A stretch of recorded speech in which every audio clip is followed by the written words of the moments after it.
اور وہ پاک دامن بی بی جس نے اپنی عصمت کی حفاظت کی اور ہم نے اس کے اندر اپنی روح پھونکی، کون؟ مریم علیہ السلام، اور خود انہیں اور ان کے لڑکے کو تمام جہان کے لیے نشانی بنا دیا۔ یہ تمہاری امت ہے جو حقیقت میں ایک ہی امت ہے، اور تم سب کا پروردگار میں ہوں، بس تم میری ہی عبادت کرو۔ یہاں ہمارے لیے ایک حکم آ گیا، ہم ایک امت ہیں، امتم واحدہ، ایک امت، ایک پیغمبر کی ایک امت۔ کرنا کیا ہے؟ وَأَنَا رَبُّكُمْ فَاعْبُدُونِ، اور میں تمہارا رب ہوں، تم میری ہی عبادت کرو۔ بس لوگوں نے ہائی لائٹ کریے گا آیت نمبر 93، مگر لوگوں نے آپس میں اپنے دین میں فرقہ بندیاں کر لیں، سب کے سب ہماری ہی طرف لوٹنے والے ہیں۔ اور پھر جو بھی نیک عمل کرے اور جو مومن بھی ہو تو اس کی کوشش کی بے قدری نہیں کی جائے گی، ہم تو اس کے لکھنے والے ہیں۔ اس آیت کی وجہ سے میں آپ کو کہتی ہوں کہ کوئی جس بھی فرقے میں ہو، آپ کوئی لینا دینا نہیں، مجھے آپ کے کسی فرقے سے کوئی لینا دینا نہیں۔ آپ بھی جب کسی کو تبلیغ کریں، کسی کو دین سکھائیں، کبھی یہ نہ پوچھیں آپ کس فرقے سے ہیں۔ ہم کیوں پوچھیں؟ اللہ نے جب ہمیں فرقہ واریت سے منع کیا، اور اللہ سبحانہ و تعالیٰ نے ہمیں ایک ہی اصول دیا، جو نیک کام کرے گا اور وہ مومن ہوگا، مومن ہونا شرط ہے۔ اللہ سبحانہ و تعالیٰ کہنے ہیں کسی کی کوشش کی کوئی بے قدری نہیں کی جائے گی۔ اللہ ہمارے اعمال کو بھی لکھ رہے ہیں، ہماری نیتوں کو بھی لکھ رہے ہیں۔ بس اللہ سبحانہ و تعالیٰ سے دعا کریں کہ اللہ تعالیٰ ہمیں نیتوں کو خالص کرنے والا بنائیں، ہم جو بھی عمل کریں وہ مسنون طریقے کے مطابق کریں، اور اللہ سبحانہ و تعالیٰ اسے قبولیت بخشیں، کیونکہ عمل تب تک قابل قبول جب تک نہیں ہوگا تب تک اس کا کوئی فائدہ نہیں۔ اور جس بستی کو ہم نے ہلاک کر دیا، اس پر لازم ہے کہ وہاں کے لوگ پلٹ کر نہیں آئیں گے، یہاں تک کہ یاجوج اور ماجوج کھول دیے جائیں، اور وہ ہر بلندی سے دوڑتے ہوئے آئیں گے۔ ہم یاجوج ماجوج کے بارے میں سورہ الکہف میں پڑھ چکے ہیں کہ یاجوج ماجوج قیامت کے قریب ظاہر ہوں گے، اور وہ اتنی کثیر تعداد میں ہوں گے کہ ہر طرف پھیل جائیں گے، ہر اونچی جگہ سے یہ دوڑتے ہوئے محسوس ہوں گے۔ ان کی فتنہ انگیزیاں اور شرارتیں اہل ایمان کو تنگ کریں گی، حتیٰ کہ اہل ایمان حضرت عیسیٰ علیہ السلام کو ساتھ لے کر کوہ طور پر پناہ گزین ہو جائیں گے۔ حضرت عیسیٰ علیہ السلام کی بد دعا سے یہ ہلاک ہوں گے، اور ان کی لاشوں کی وجہ سے گندگی اور بدبو ہر طرف پھیل جائے گی، حتیٰ کہ اللہ سبحانہ و تعالیٰ آسمان سے پرندے بھیجیں گے جو ان کی لاشوں کو اٹھا کر سمندر میں پھینک دیں گے۔ پھر اللہ سبحانہ و تعالیٰ ایک زوردار بارش برسائیں گے جس سے ساری کی ساری زمین صاف ہو جائے گی۔ تو یہ قیامت کی نشانیوں کے قریب، یہ معاملہ قیامت کے قریب پیش آئے گا، اور قیامت کی نشانیوں میں سے ایک نشانی ہے کہ یاجوج ماجوج نکل آئیں گے۔ اللہ کہہ رہے سچا وعدہ قریب آ لگا، اس وقت کافروں کی نگاہیں پھٹی کی پھٹی رہ جائیں گی۔ ہائے افسوس، ہم اس حال سے غافل تھے، بلکہ ہم فی الواقعہ قصوروار تھے۔ تم اور اللہ کے سوا جن جن کی تم عبادت کرتے ہو سب دوزخ کا ایندھن بنو گے، تم سب دوزخ میں جانے والے ہو۔ اگر یہ سچے معبود ہوتے تو جہنم میں داخل ہی نہ ہوتے، اور سب کے سب اسی میں ہمیشہ رہنے والے ہیں۔ وہ وہاں چلا رہے ہوں گے اور وہاں کچھ بھی نہ سن سکیں گے، البتہ بے شک جن کی ہماری طرف سے نیکی پہلے ہی ٹھہر چکی، وہ سب جہنم سے دور رکھے جائیں گے، وہ تو دوزخ کی آہٹ بھی نہ سنیں گے، اور اپنی من بھاتی چیزوں میں ہمیشہ رہنے والے ہوں گے۔ وہ بڑی گھبراہٹ بھی انہیں غمگین نہ کر سکے گی، اور فرشتے انہیں ہاتھوں ہاتھ لیں گے کہ یہی تمہارا وہ دن ہے جس کا تم وعدہ کیے جاتے رہے۔ آپ دیکھیے اللہ تعالیٰ کہہ رہے ہیں کہ جب جہنم میں ڈالے جائیں گے نا تو وہاں وہ چلا رہے ہوں گے اور کچھ سن نہ سکیں گے، چیخو پکار اتنی ہوگی، آپ کا جسم ابل رہا ہو ہیٹ سے، اوپر بھی آگ کا بستر بچھونا، نیچے بچھونا، اوپر جو کمفرٹر ہے وہ بھی آگ کا، آپ پانی پی رہے ہیں ابلتا ہوا پیپ والا، اور آپ پانی پی رہے ہیں اندریاں تک باہر آ رہی ہیں، کیا حال ہوگا اس جہنم کا۔ اللہم انا نعوذ بک من عذاب جہنم، اللہم لا تجعلنا منہم، اللہ ہمیں ایسوں میں شمار نہ کرے، کبھی ایسا نہ ہو کہ ہم ایسے لوگوں میں شامل ہوں۔ اللہ کہہ رہا ہے جو دنیا میں میرے فرما بردار رہے وہ دوزخ کی آہٹ تک نہیں سنیں گے۔ اس آیت کے سامنے لکھیں، اے اللہ مجھے آہٹ بھی نہیں سننی دوزخ کی، اے اللہ ہمیں دوزخ آپ دور سے بھی مت دکھائیے گا، ہم نے نہیں دیکھنی دوزخ، ہمیں آپ دور سے بھی نہ دکھائیں، آپ ہمیں جو مرضی دے دیں لیکن ہم نے دوزخ نہیں دیکھنی۔ میں کہتی ہوں اللہ تعالیٰ ہمیں دور دور سے بھی نہ بتائیں کہ وہ دوزخ ہے، ہمیں نہیں چاہیے، ہمیں جنت چاہیے۔ اللہ کہہ رہا ہے کہ وہ گھبراہٹ انہیں غمگین نہیں کر سکے گی، کیوں؟ کیونکہ فرشتے ہاتھوں ہاتھ لے رہے ہوں گے۔ اس دن پھر ایمان والے VIP گیسٹ کے طور پر جائیں گے، اللہ سبحانہ و تعالیٰ استقبال کریں گے، اور ایسا استقبال کریں گے کہ جو متقی لوگ ہوں گے انہیں اس دن کوئی گھبراہٹ نہیں ہوگی۔ اور جس دن ہم آسمان کو یوں لپیٹ دیں گے جیسے تمار میں اوراق لپیٹ دیے جاتے ہیں۔ تمار کیا ہوتا ہے آپ کو پتہ ہے؟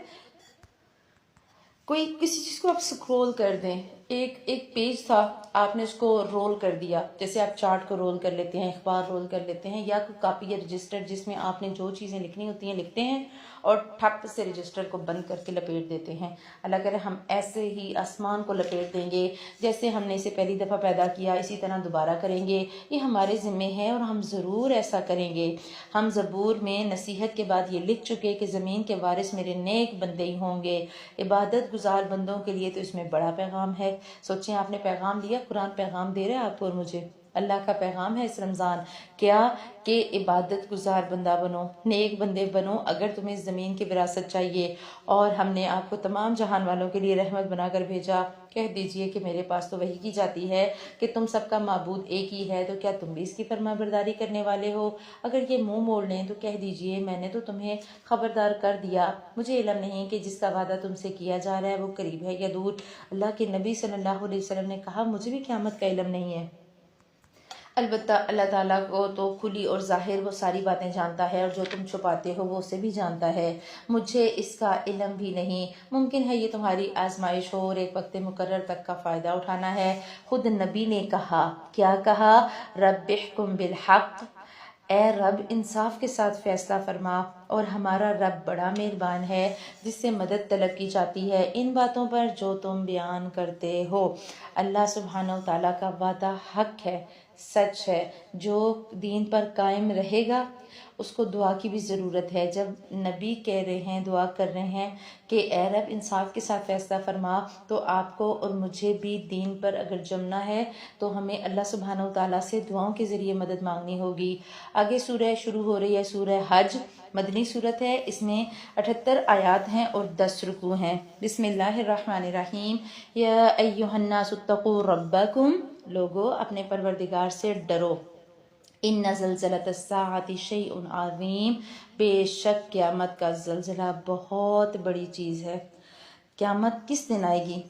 جب پتہ ہی نہیں ہوگا، ہر بندہ اپنی زندگی میں مصروف ہوگا، اچانک سے قیامت آ جائے گی۔ لیکن اس دن کی ہولناکی کیا ہوگی؟ جس دن تم اسے دیکھ لو گے کہ ہر دودھ پلانے والی اپنے دودھ پلاتے پیتے بچے کو بھول جائے گی، اور تمام حمل والیوں کے حمل گر جائیں گے، اور تم دیکھو گے کہ لوگ مدہوش دکھائی دیں گے، حالانکہ در حقیقت وہ متوالے نہ ہوں گے۔ لیکن اللہ کا عذاب بڑا ہی سخت ہے۔ جوانی ختم، آپ کی اولادیں آپ کے سامنے رول رہی ہیں، انسان اس حالت میں کسی کی پرواہ نہیں کرے گا۔ بعض لوگ اللہ کے بارے میں باتیں بناتے ہیں اور وہ بھی بے علمی کے ساتھ، اور ہر سرکش شیطان کی پیروی کرتے ہیں جس پر تقدیر لکھ دی گئی۔ جو کوئی اس کی رفاقت کرے گا وہ اسے گمراہ کر دے گا اور اسے آگ کے عذاب کی طرف لے جائے گا۔ لوگو اگر تمہیں مرنے کے بعد جی اٹھنے میں شک ہے تو سوچو، ہم نے تمہیں مٹی سے پیدا کیا، پھر نطفے سے، پھر خون بستے سے، اور پھر گوشت کے لوتھڑے سے، جو صورت دیا گیا تھا اور بے نقشہ تھا، یہ ہم تم پر ظاہر کر دیتے ہیں، اور ہم جسے چاہیں ایک ٹھہرائے ہوئے وقت تک رحم مادر میں رکھتے ہیں، پھر تمہیں بچپن کی حالت میں دنیا میں لاتے ہیں، پھر تاکہ تم اپنی پوری جوانی کو پہنچو۔ تم میں سے بعض تو وہ ہیں جو فوت کر لیے جاتے ہیں، اور بعض بے غرض عمر کی طرف پھیر کر لوٹا دیے جاتے ہیں کہ ہر ایک چیز سے باخبر ہونے کے بعد پھر بے خبر ہو جائے۔ تم دیکھتے ہو کہ زمین بنجر اور خشک ہے، پھر جب ہم اس پر بارشیں برساتے ہیں تو وہ ابھرتی ہے اور پھولتی ہے اور ہر قسم کی رونق دار نباتات اگاتی ہے۔ اس ایک آیت میں، آیت نمبر 5 میں، اللہ سبحانہ و تعالیٰ نے ہمیں میاں بیوی کے ملاپ سے لے کر، ایک نطفے سے لے کر قبر میں دوبارہ سو جانے تک پوری کہانی بتا دی۔ کیسے اللہ تعالیٰ نطفے سے بناتے ہیں علقہ، کیسے پھر وہ مضغہ بنتا ہے، پھر کیسے وہ اللہ سبحانہ و تعالیٰ اسے ایک خوبصورت شکل دیتے ہیں، وہ بچہ دنیا میں آتا ہے۔ یہ آج پتہ لگا ہے، سائنس تو بہت دیر بعد یہ ثابت کر رہی ہے کہ کیا کیا ہوتا ہے۔ اللہ سبحانہ و تعالیٰ نے بہت پہلے، 1400 سال پہلے قرآن میں یہ ساری اناٹمی رکھ دی، فزیولوجی رکھتی، کیا ہوتا ہے تمہارے ساتھ. اور پھر اللہ کہتا ہے کہ جب ایک وقت مقرر تک کئی عورتیں ہوتی ہیں جو 9ویں ماہ کے شروع کے دنوں میں بچہ پیدا کر دیتی ہیں، کئی ایسی ہوتی ہیں جو 10ویں ماہ تک چلی جاتی ہیں، جس کا جو وقت اللہ تعالیٰ نے مقرر کیا ہوتا ہے وہ اتنی دیر تک ماں کے پیٹ میں رہتا ہے. اللہ سبحانہ تعالیٰ کہتے ہیں پھر ہم تمہیں دنیا میں لاتے ہیں. کچھ بچے بچپن میں فوت ہو جاتے ہیں، کچھ کو ہم جوانی دیتے ہیں، کچھ بھرپور جوانی پاتے ہیں، اور کچھ جوانی میں فوت ہوتے ہیں، اور کچھ پھر جوانی سے بھی بڑھاپے کی طرف لے جائے جاتے ہیں، اس رذیل عمر کی طرف کہ وہ کچھ بھی نہیں کر سکتے. اور وہ اس عمر میں پہنچ جاتے ہیں جب دماغ ہوتے ہوئے بھی ان کا دماغ نہیں چلتا. ایسے وہ زمانے سے بے خبر ہو جاتے ہیں. اللہ تعالیٰ کہتے ہیں میں مثالوں سے بتا رہا ہوں، میں نے تمہیں مٹی سے کیا بنایا اور تم کیا سے کیا بنے، اور تم دوبارہ قبر میں گئے اور دوبارہ مٹی ہو گئے. پھر اسی مٹی سے میں تمہیں اٹھاؤں گا، لیکن صرف تمہارے اعمال ضائع نہیں ہوں گے، اعمال مٹی نہیں ہوں گے، روح مٹی نہیں ہوگی، اعمال کا تمہیں حساب دینا ہوگا. اللہ کہہ رہا ہے یہ اس لیے کہ اللہ ہی حق ہے، وہی مردوں کو جلاتا ہے اور وہی ہر چیز پر قدرت رکھنے والا ہے، اور یہ کہ قیامت قطعاً آنے والی ہے، اس میں کوئی شک و شبہ نہیں. اور یقیناً اللہ تعالیٰ قبروں والوں کو دوبارہ زندہ فرمائے گا. بعض لوگ اللہ کے بارے میں بغیر علم کے اور بغیر ہدایت کے اور بغیر روشن کتاب کے جھگڑتے ہیں، جو اپنی پہلو موڑنے والا بن کر اس لیے کہ اللہ کی راہ سے بہکائے، اسے دنیا میں بھی رسوائی ہوگی اور قیامت کے دن بھی ہم اسے جہنم کا عذاب چکھائیں گے اور جہنم میں جلنے کا عذاب چکھائیں گے. یہ کیوں؟ یہ ان اعمال کی وجہ سے جو تمہارے ہاتھوں نے آگے بھیج رکھے ہیں. یقین مانو اللہ تعالیٰ اپنے بندوں پر ظلم نہیں کرتا. یہاں اللہ نے بتا دیا بغیر تیاری کے امتحان دو گے نا تو نتیجہ برا ہی نکلے گا.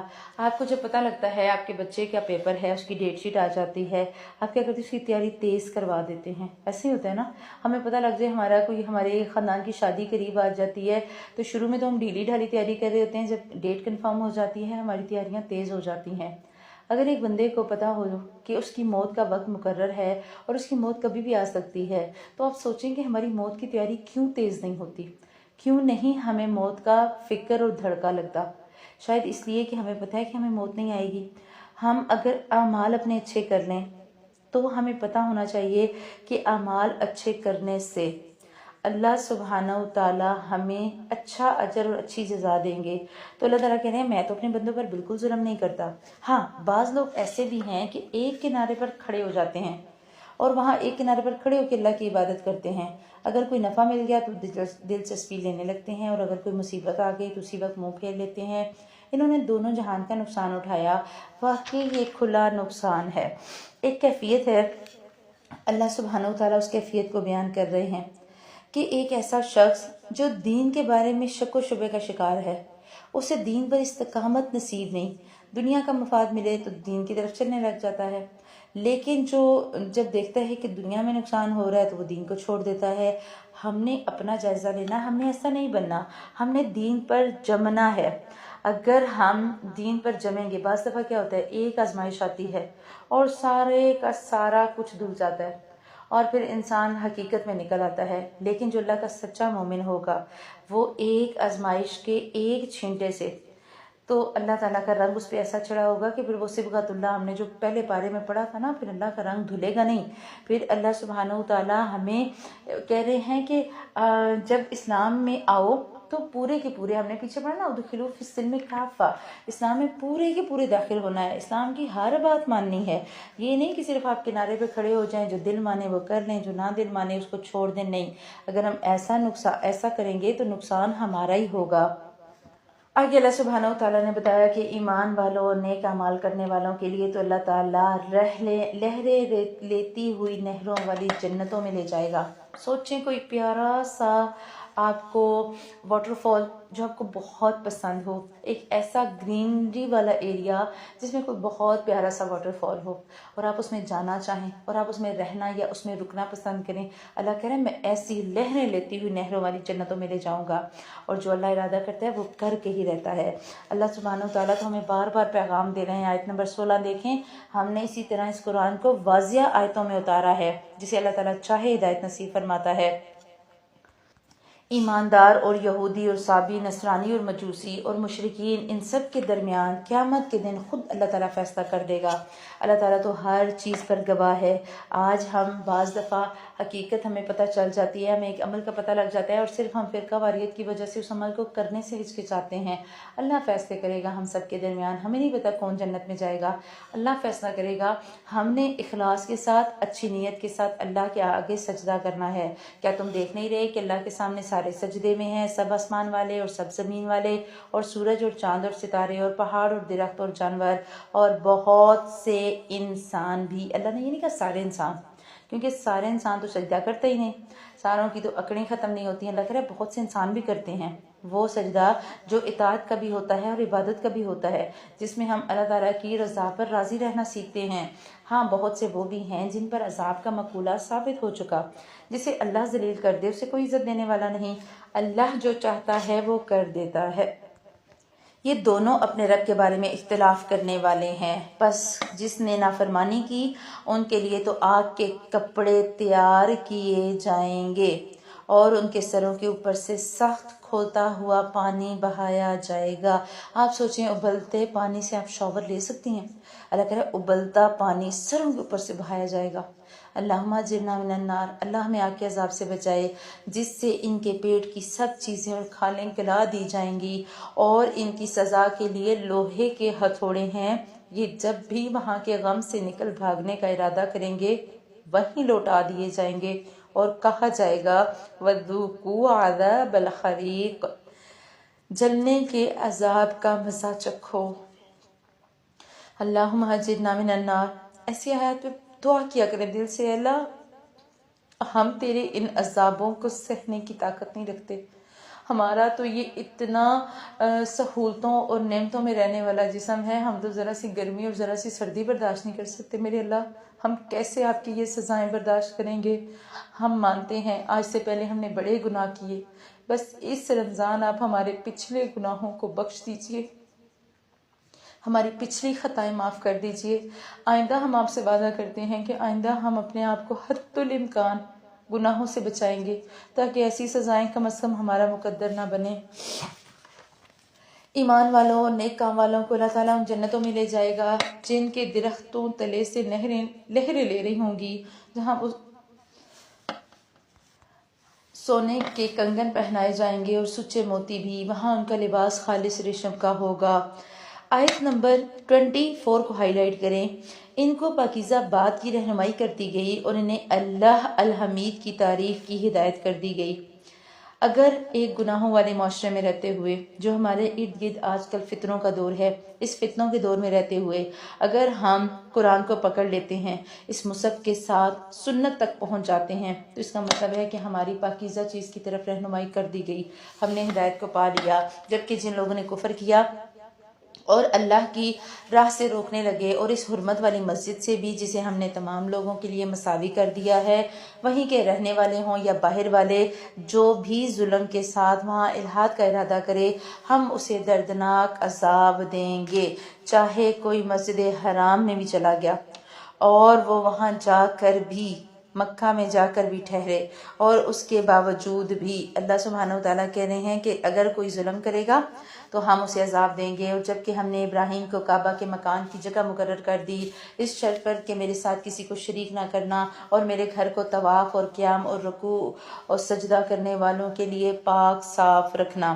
خانہ کعبہ کی تعمیر کی جو جگہ ہے وہ اللہ سبحانہ وتعالیٰ نے خود بتائی، اور اللہ سبحانہ وتعالیٰ کی بتائی گئی جگہ پر ہی خانہ کعبہ کو مقرر کیا گیا، اور ساتھ حکم دیا گیا کہ حج والوں کے لیے منادی کر دو کہ پیدل بھی آئیں اور دبلے پتلے اونٹوں پر بھی، اور دور دراز کی تمام راہوں سے آئیں گے، اپنے فائدے حاصل کرنے کو آ جائیں، اور ان مقررہ دنوں میں اللہ کا نام یاد کریں، اور ان چوپایوں پر جو پالتو ہیں بس تم آپ بھی کھاؤ اور بھوکے فقیروں کو بھی کھلاؤ، پھر وہ اپنا میل کچیل دور کریں اور اپنی نظریں پوری کریں اور اللہ کے قدیم گھر کا طواف کریں۔ یہ ہے، اور جو کوئی اللہ کی حرمتوں کی تعظیم کرے تو اس کے اپنے لیے اس کے رب کے پاس بہتری ہے، اور تمہارے لیے چوپائے جانور حلال کر دیے گئے بجز ان کے جو تمہارے سامنے بیان کیے گئے ہیں، بس تمہیں بتوں کی گندگی سے بچتے رہنا چاہیے اور جھوٹی بات سے بھی پرہیز کرنا چاہیے۔ اللہ کی توحید کو مانتے ہوئے، اس کے ساتھ کسی کو شریک نہ کرتے ہوئے۔ سنو، اللہ کے ساتھ شریک کرنے والا گویا آسمان سے گر پڑا، اب یا تو اسے پرندے اچک لے جائیں یا ہوا کسی دور دراز کی جگہ پھینک لے۔ یہ سن لیا، اب اور سنو، اللہ کی نشانیوں کی جو عزت و حرمت کرے اس کے دل کی پرہیزگاری کی وجہ سے یہ ہے، ان میں تمہارے لیے ایک مقررہ وقت تک فائدہ ہے، پھر ان کے حلال ہونے کی جگہ خانہ کعبہ ہے۔ اللہ سبحانہ وتعالیٰ نے ان آیات میں بتا دیا کہ حج کرنے والے جہاں سے بھی آئیں، حج فرض ہے۔ اللہ سبحانہ وتعالیٰ نے حج فرض قرار دیا، جس کے پاس استطاعت ہو وہ حج کرے، اور حج کے ساتھ ساتھ اللہ تعالیٰ نے بتایا کہ بتوں کے طریقے سے اور بتوں کی گندگی سے بچنا ہے، شرک سے بچنا ہے، اور جو کوئی نہیں مانے گا اللہ کو تو اللہ سبحانہ وتعالیٰ نے کہا وہ اس کی مثال ایسے ہے کہ اسے کوئی آسمان سے پھینکے اور اس کا حال یہ ہو کہ یا تو اسے پرندے اچک لے جائیں یا اسے کہیں ایسے ہی پھینک دیا جائے، تو یہ اللہ کی نشانیاں ہیں۔ اور ہر امت کے لیے ہم نے قربانی کے طریقے مقرر فرمائے تاکہ وہ ان چوپائے جانوروں پر اللہ کا نام لیں جو اللہ نے انہیں دے رکھے ہیں۔ سمجھ لو کہ تم سب کا معبود برحق صرف ایک ہی ہے، تم اسی کے تابع فرمان ہو جاؤ۔ عاجزی کرنے والوں کو خوشخبری سنا دیجئے انہیں کہ جب اللہ کا ذکر کیا جائے ان کے دل تھرا جاتے ہیں، انہیں جو برائی پہنچے اس پر یہ صبر کرتے ہیں، نمازوں کو قائم کرنے والے ہیں، اور جو ہم نے دے رکھا ہے وہ اس میں سے بھی دیتے رہتے ہیں۔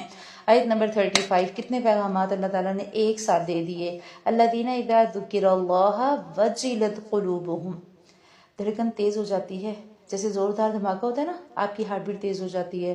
قرآن مومن کو جب سنایا جاتا ہے تو مومن کے ساتھ بھی یہی معاملہ ہوتا ہے، مومن کی دل کی حالت بدل جاتی ہے، مومن جنت کی آیات پہ خوش ہو جاتا ہے، جہنم کی آیات پہ دھڑکا لگ جاتا ہے کہ کہیں اللہ نہ کرے میرا انجام ایسا نہ ہو جائے۔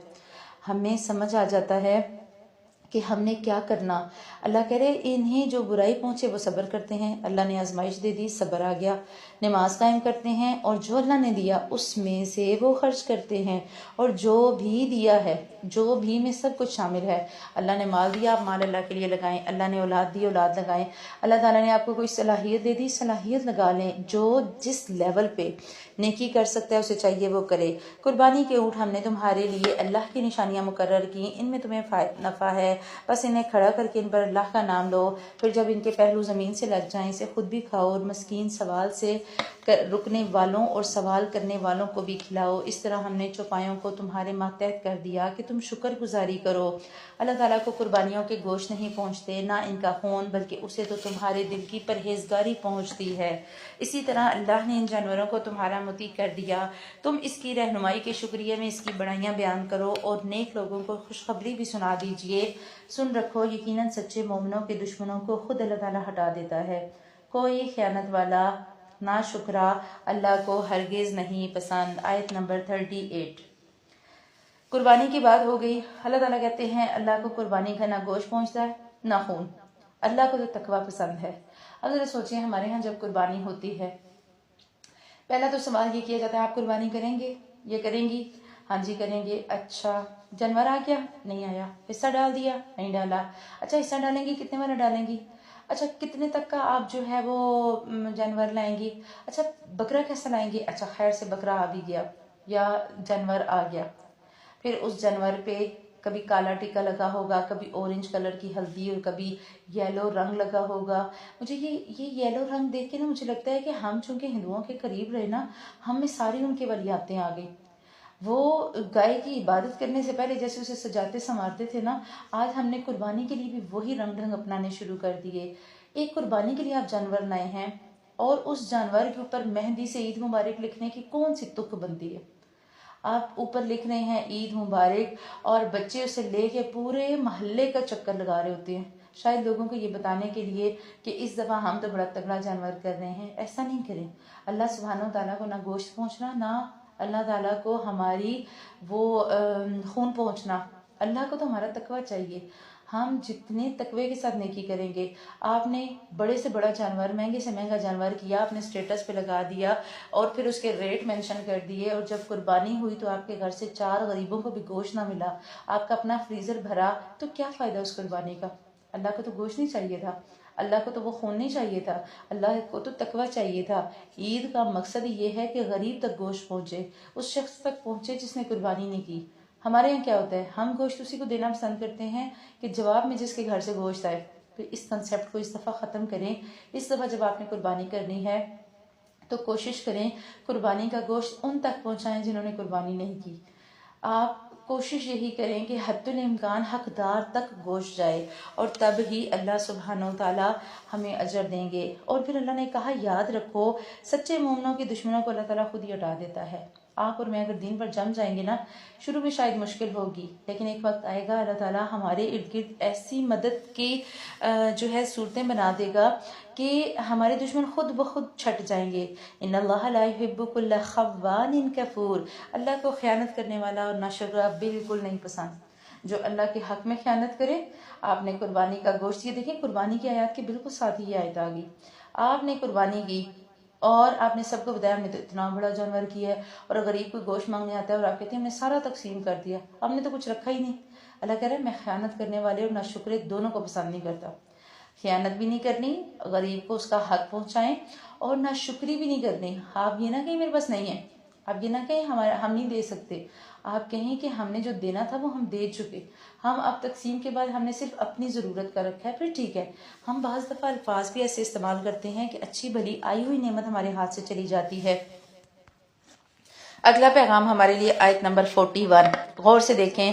اللہ سبحانہ و تعالیٰ کہہ رہے ہیں یہ وہ لوگ ہیں اگر ہم زمین میں ان کے پاؤں جما دیں تو یہ پوری پابندی سے نمازیں قائم کریں اور زکاتیں ادا کریں، اچھے کاموں کا حکم دیں اور برے کاموں سے منع کریں. تمام کاموں کا انجام اللہ ہی کے اختیار میں ہے.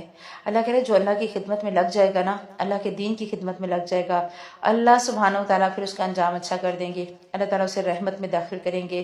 اور آج کل کے ماحول میں دین کا کام کرنا، بہت سے لوگ ماشاءاللہ بہت اچھا کام کر رہے ہیں.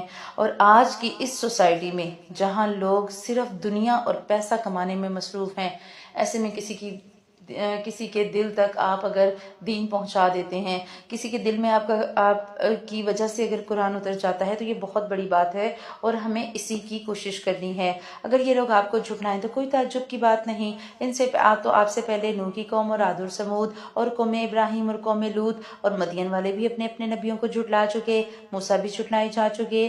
بس میں نے کافروں کو یوں ہی تھوڑی سی مہلت دے دی، پھر دھر دبایا، پھر میرا عذاب کیسا ہوا. بہت سی بستیاں ہیں جنہیں ہم نے تہ بالا کر دیا اس لیے کہ وہ ظالم تھے، بس وہ اپنی چھتوں کے بل اوندھی ہوئی پڑی ہیں، اور بہت سے آباد کنویں بیکار پڑے ہیں، اور بہت سے پکے اور بلند محل ویران پڑے ہیں. کیا انہوں نے زمین میں سیر و سیاحت نہیں کی؟ جو ان کے دل ان باتوں کو سمجھنے والے ہوتے، یا ان کے کانوں سے ہی ان کو یہ واقعات سن لیتے. بات یہ ہے کہ صرف آنکھیں ہی اندھی نہیں ہوتی بلکہ وہ دل اندھے ہو جاتے ہیں جو سینوں میں ہیں. اللہ سبحانہ و تعالیٰ نے ان آیات میں ہمیں بہت اچھے طریقے سے ہماری اوقات یاد کرا دی. اللہ کہہ رہا ہے کہ میں نے لاکھوں کروڑوں لوگوں کی فوجوں کو ان کی طاقت سمیت زمین بوس کر دیا. ذرا گھوم کے دیکھو تمہیں پتہ لگے القہار اور الجبار اگر میری صفت ہے تو وہ ایک اکیلا وہ سپر پاور کو تباہ کرنے کے لیے کافی ہے. وہ ایسی پاور ہے. اللہ سبحانہ و تعالیٰ کہہ رہے ہیں دیکھو ذرا زمین میں گھوم پھر کر دیکھو تو صحیح، کتنے ایسے ہوں گے جو آپ کے علاقے میں کوئی وڈیرا اور چودھری ہوگا، اپنے زمانے میں بڑی وہ کیا کہتے ہیں کہ تھانے داری والی زندگی گزاری ہوگی، اپنے زمانے میں بڑے اکڑ کے رہے ہوں گے، لیکن پھر نام و نشان اللہ نے ختم کر دیا. پھر اب ان کی حویلیاں سنسان پڑی ہیں. بعض دفعہ ایسا ہوتا ہے نا، آپ کسی علاقے میں جاتے ہیں کوئی بہت بڑی حویلی دیکھتے ہیں اور آپ کو بتایا جاتا ہے کہ یہ حویلی اس فلاں خانزادے کی تھی یا فلاں چودھری کی تھی یا فلاں ملک کی تھی، اور آج کل ویران ہے. کیوں؟ ان کا وارث کوئی نہیں رہا، ان کے بچے کوئی نہیں ہے، یا پھر کوئی بھی وجہ. اللہ سبحانہ و تعالیٰ کہتے ہیں کہ ذرا چل پھر کے زمین میں دیکھو. تم تو صرف جاتی ہو گھومنے پھرنے اور تصویریں بنا کے اسٹیٹس پہ لگاتی رہتی ہو. کبھی دیکھا ہے کہ جن کھنڈرات کی تصویریں بنا کر اسٹیٹس پہ اپلوڈ کی ہیں، ان کھنڈرات میں رہنے والے کبھی اپنے آپ کو بہت کچھ سمجھا کرتے تھے، اور اللہ نے سب کو ملیا میٹ کر دیا. اللہ کہہ رہا ہے صرف آنکھیں اندھی نہیں ہوتی، دل بھی اندھے ہو جاتے ہیں. یہ لوگ دلوں کے اندھے ہیں. آپ دیکھیں نا، ہم روز جنازے نہیں دیکھتے، روز جنازے دیکھتے ہیں، اپنے ہاتھوں سے ہم لوگ مردوں کو غسل دیتے ہیں، کفناتے اور دفناتے ہیں، اور اس کے باوجود دل گناہ پہ گناہ کرتے چلے جاتے ہیں. ایک انسان اپنے سامنے اتنا کچھ ہوتا دیکھے اور اس کے باوجود اسے آخرت کی فکر نہ لگے۔ اللہ کہہ رہا ہے کہ ایسا تو ہم نے تو بہت سی ظلم کرنے والی بستیوں کو ڈھیل دی، پھر آخر میں ہم نے انہیں پکڑ لیا اور ہماری طرف ہی لوٹ کر آنا ہے، لہٰذا اعلان کر دو۔ پیغام آ گیا اللہ کا ایک اور، اعلان کرو اے لوگو میں تو تمہیں کھلم کھلا چوکنا کرنے والا ہوں۔ قرآن ہے نا، آ گیا قرآن ہمارے ہاتھوں میں، اسے ہم نے پڑھنا ہے، اور وہ بدقسمت ہوتا ہے انسان جو قرآن کو پڑھے اور اپنی آخرت کی تیاری نہ کرے۔ بس جو لوگ ایمان لائے اور جنہوں نے نیک عمل کیے ان کے لیے تو بخشش ہے اور عزت والی روزی، اور جو لوگ ہماری نشانیوں کو پست کرنے کے درپے ہیں وہ دوزخی ہیں۔ ہم نے آپ سے پہلے جس رسول اور نبی کو بھیجا اس کے ساتھ یہ ہوا کہ جب وہ اپنے دل میں کوئی آرزو کرنے لگا شیطان نے اس کی آرزو میں کچھ ملا دیا، بس شیطان کی ملاوٹ کو اللہ تعالیٰ دور کر دیتا ہے، پھر اپنی پکی باتیں کر دیتا ہے۔ اللہ تعالیٰ دانا اور با حکمت ہے۔ ہوتا کیا ہے جب ہم دین پر کام کرنے لگتے ہیں، جب ہم اللہ سبحانہ وتعالیٰ کا کلام پڑھتے ہیں، اللہ سبحانہ وتعالیٰ کے دین کو سمجھنے کی کوشش کرتے ہیں، شیطان آڑے آ جاتا ہے۔ سب سے بڑی بات اور سب سے بڑا دھوکہ آج کل ہمیں شیطان کیا دیتا ہے؟ قرآن کو تو ترجمے سے پڑھنے کی ضرورت ہی نہیں، قرآن کو پڑھ لیں گے نا پھر عمل کرنا پڑے گا۔ اچھا بہت ہے، جتنا پڑھ لیا بہت ہے، کل کو عمل نہ کیا اللہ زیادہ گناہ دے گا۔ ہمارے دماغوں میں شیطان نے وہ خناس بھر دیا ہے کہ ہم چاہ کر بھی عمل نہیں کر پاتے۔ ہمیں اس شیطان کو دور کرنا ہے۔ اللہ سبحانہ وتعالیٰ کہہ رہے ہیں شیطان کی باتوں میں آنے کی ضرورت نہیں ہے، یہ اس لیے کہ شیطانی ملاوٹ کو اللہ تعالیٰ ان لوگوں کی آزمائش کا ذریعہ بنا دے۔ شیطان تو دماغ میں باتیں ڈالے گا، اس کا مطلب یہ نہیں کہ آپ ان باتوں پر کان دھرنا شروع کر دیں، نہیں۔ اللہ کہہ رہے ہیں جن کے دلوں میں بیماری ہے اور جن کے دل سخت ہیں، بے شک ظالم لوگ گہری مخالفت میں ہیں۔ اس قرآن کی، اس اسلام کی مخالفت کون کرے گا؟ معاشرے میں دین کون رائج نہیں ہونے دے گا؟ جو شیطان کا دوست ہوگا، جو ظالم ہوگا اور اس کا دل مردہ ہو چکا ہوگا۔ اور اس لیے بھی کہ جنہیں علم عطا فرمایا گیا وہ یقین کر لیں کہ یہ آپ کے رب ہی کی طرف سے سراسر حق ہے، پھر وہ اس پر ایمان لائیں اور ان کے دل اس کی طرف جھک جائیں۔ دعا کریں اے اللہ تو میرے دل کو اپنے قرآن پہ جھکا دے، میرے دل کو اپنے دین اسلام پہ جھکا دے۔ رضیت باللہ ربا وبالاسلام دینا۔ دعا کریں اللہ میں تیرے اس دین کے اسلام ہونے پر راضی ہوں، تو مجھے اس میں راضی رہنے والا بنا، مجھے نفع مند علم دے، میری زبان اور میرے دل دونوں نفع مند ہو جائیں، میری دل اس کو مانے، اس کے حکم کو مانے، میری زبان تیرے قرآن کی ترویج کے لیے بہترین ذریعہ بنے۔ اللہ ہمیں ایسے لوگوں میں شامل کرے کہ جب ہم زندگی گزاریں اور جتنی ہم زندگی گزاریں وہ قرآن کے مطابق ہو، اور یقیناً اللہ تعالیٰ ایمانداروں کو سیدھے راستے کی طرف رہنمائی کرنے والا ہے۔ کافر اس وحی الہی میں ہمیشہ شک و شبہ ہی کرتے رہیں گے، حتیٰ کہ اچانک ان کے سروں پر قیامت آ جائے یا ان کے پاس اس دن کا عذاب آ جائے جو منحوس ہے، یعنی قیامت کے دن کا عذاب آ جائے۔ اس دن صرف اللہ ہی کی بادشاہت ہوگی، وہی ان میں فیصلہ فرمائے گا۔ ایمان اور نیک عمل کرنے والے تو نعمتوں بھری جنتوں میں ہوں گے، اور جن لوگوں نے کفر کیا اور ہماری آیات کو جھٹلایا ان کے لیے ذلیل کرنے والے عذاب ہیں۔ اور جن لوگوں نے راہ خدا میں ترک وطن کیا پھر وہ شہید کر دیے گئے یا اپنی موت مر گئے، اللہ تعالیٰ انہیں بہترین رزق عطا فرمائے گا۔ بے شک اللہ تعالیٰ روزی دینے والوں میں سب سے بہتر ہے۔ انہیں اللہ ایسی جگہ پہنچائے گا کہ وہ اس سے راضی ہو جائیں گے۔ بے شک اللہ تعالیٰ علم اور بردباری والا ہے۔ ان آیات کے سامنے اپنے آپ کو رکھیں، اگر میں آج اسلام پر ڈٹ جاتی ہوں، میں اسلام پر عمل کرنے میں ڈٹ جاتی ہوں، ثابت قدم ہو جاتی ہوں، تو یقین رکھیں کہ اگر اس راستے میں سیکھتے ہوئے موت آئے یا سکھاتے ہوئے موت آئے، پڑھتے ہوئے موت آئے یا پڑھاتے ہوئے موت آئے، اللہ سبحانہ وتعالیٰ اجر ضائع نہیں کریں گے، اللہ سبحانہ وتعالیٰ راضی ہو جائیں گے۔ اور جسے اللہ کی رضا مل جائے اسے اور کیا چاہیے؟ اللہ کی رضا سے بڑھ کے کیا ہے؟ اللہ کہہ رہا ہے بات یہی ہے، اور جس نے بدلہ لیا اسی کے برابر جو اس کے ساتھ کیا گیا، پھر اگر اس سے زیادتی کی جائے تو یقیناً اللہ تعالیٰ خود اس کی مدد فرمائے گا۔ بے شک اللہ تعالیٰ درگزر کرنے والا اور بخشنے والا ہے۔ ہمیں بدلہ لینے کی اجازت ہے پر اتنی جتنی زیادتی کی گئی ہو، لیکن پسندیدہ چیز یہ ہے کہ انسان معاف کر دے۔ یہ اس لیے کہ اللہ رات کو دن میں داخل کرتا ہے اور دن کو رات میں داخل کرتا ہے، اور بے شک اللہ تعالیٰ سننے والا اور دیکھنے والا ہے۔ یہ سب اس لیے کہ اللہ ہی حق ہے اور اس کے سوا جسے بھی یہ پکارتے ہیں وہ باطل ہے، اور بے شک اللہ تعالیٰ بلندی والا اور کبریائی والا ہے۔ کیا آپ نے نہیں دیکھا کہ اللہ تعالیٰ آسمان سے پانی برساتا ہے، پس زمین سرسبز ہو جاتی ہے؟ بے شک اللہ تعالیٰ مہربان اور باخبر ہے۔ آسمانوں اور زمین میں جو کچھ ہے سب اسی کا ہے۔ یقیناً اللہ وہی اللہ ہے جو بے نیاز تعریفوں والا ہے۔ کیا آپ نے نہیں دیکھا کہ اللہ ہی نے زمین کی تمام چیزیں تمہارے لیے مسخر کر دی ہیں اور اس کے فرمان سے پانی میں کشتیاں چلتی ہیں؟ وہی آسمان کو تھامے ہوئے ہے کہ زمین پر اس کی اجازت کے بغیر گر نہ پڑے۔ بے شک اللہ تعالیٰ لوگوں پر شفقت اور نرمی کرنے والا اور مہربان ہے۔ اسی نے تمہیں زندگی بخشی، پھر وہی تمہیں مار ڈالے گا، پھر وہی تمہیں زندہ کرے گا۔ ان الانسان کفور، بے شک ان الانسان لکفور، بے شک انسان تو بڑا ہی ناشکرا ہے۔ انسان کی تو جنس میں ناشکری شامل ہے۔ آپ کسی کے ساتھ اچھا کرتے رہیں، آپ سے ایک غلطی ہو جائے، آپ کی ساری اچھائیاں ایک طرف اور وہ ایک غلطی ایک طرف، یہی ہوتا ہے انسان کے ساتھ۔ انسان کا یہی معاملہ ہے۔ اللہ تعالیٰ انسان پہ رحمتیں کرتے رہیں، جو چیز نہیں ہوگی نا، انسان اسی کا رونا روئے گا، اسی کی دعائیاں دے گا، یہ سوچے سمجھے بغیر کہ میرے پاس اور بھی تو بہت کچھ ہے جو اوروں کے پاس نہیں۔ تو ہمیں اس بات کو سمجھنا ہے کہ اللہ تعالیٰ کا شکر گزار بندہ بن کے رہیں۔ ہر امت کے لیے ہم نے عبادت کا ایک طریقہ مقرر کر دیا ہے جسے وہ بچا لانے والے ہیں، بس انہیں اس امر میں آپ سے جھگڑا نہیں کرنا چاہیے۔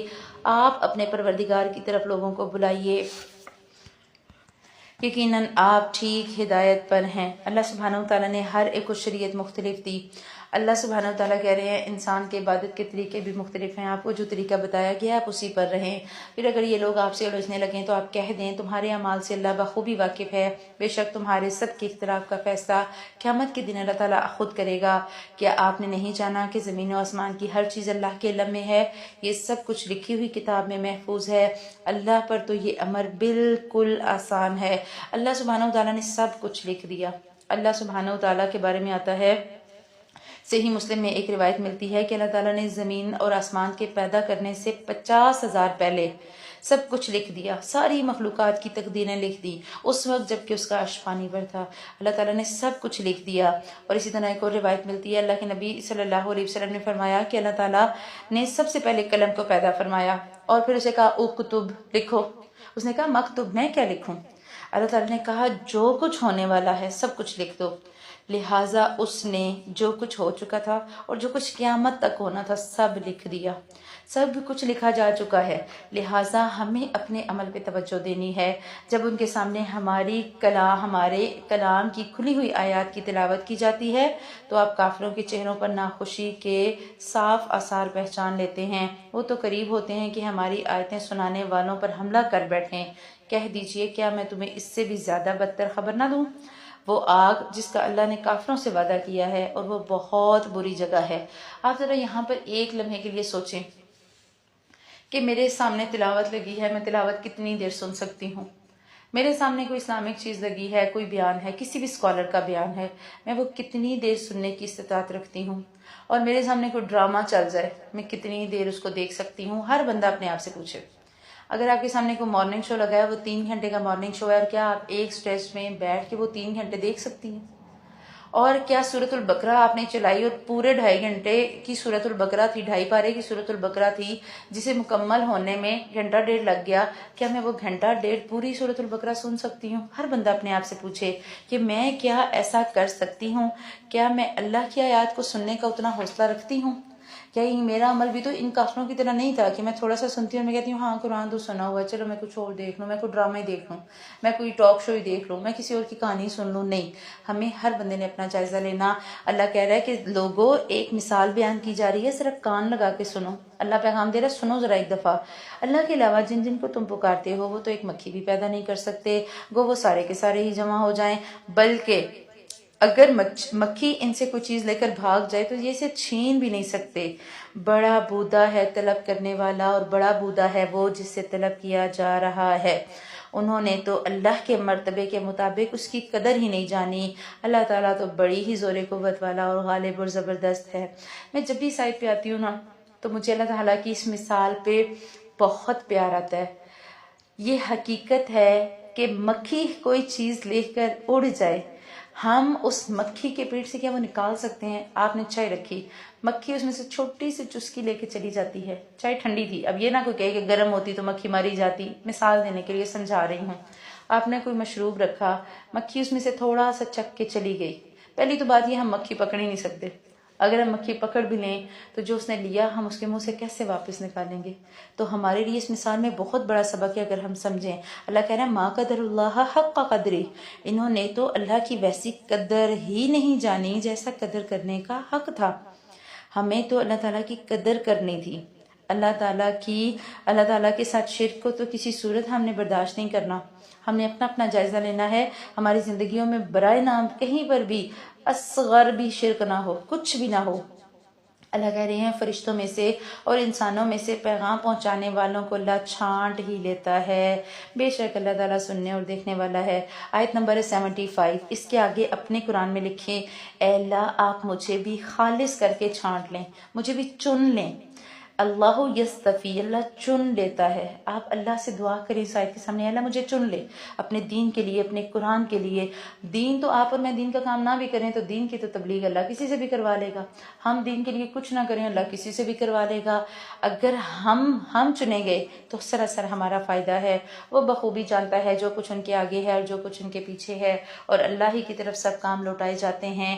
لہٰذا کیا کرنا ہے؟ پیغام آ گیا، اے ایمان والو رکوع سجدہ کرتے رہو اور اپنے پروردگار کی عبادت میں لگے رہو اور نیک کام کرتے رہو تاکہ تم کامیاب ہو جاؤ، اور اللہ کے راستے میں ویسا ہی جہاد کرو جیسا جہاد کرنے کا حق ہے۔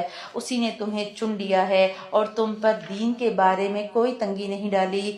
دین نے اپنے باپ ابراہیم علیہ السلام کا قائم رکھو، اسی اللہ نے تمہارا نام مسلمین رکھا ہے۔ اس آیت کی اس پورشن کو انڈر لائن کریں، اس پہ ہم آیت مکمل ہونے کے بعد بات کرتے ہیں۔ اللہ کہہ رہا ہے ہوا سماکم المسلمین، اللہ نے تو آپ کا اور میرا نام مسلم رکھا ہے، اس قرآن سے پہلے بھی اور اس میں بھی، تاکہ پیغمبر تم پر گواہ ہو جائیں اور تم تمام لوگوں کی گواہ بن جاؤ۔ بس تمہیں چاہیے کہ نمازیں قائم رکھو اور زکوٰۃ ادا کرتے رہو اور اللہ کو مضبوطی سے تھام لو، وہی تمہارا ولی اور مالک ہے۔ بس کیا ہی اچھا مالک ہے اور کتنا ہی بہترین مددگار ہے۔ اللہ سبحانہ و تعالیٰ نے کہا کامیاب ہونا ہے، چنے ہوئے بننا ہے، چلو پھر جو اسلام کی ڈیمانڈ ہے اس سے پورا کرو۔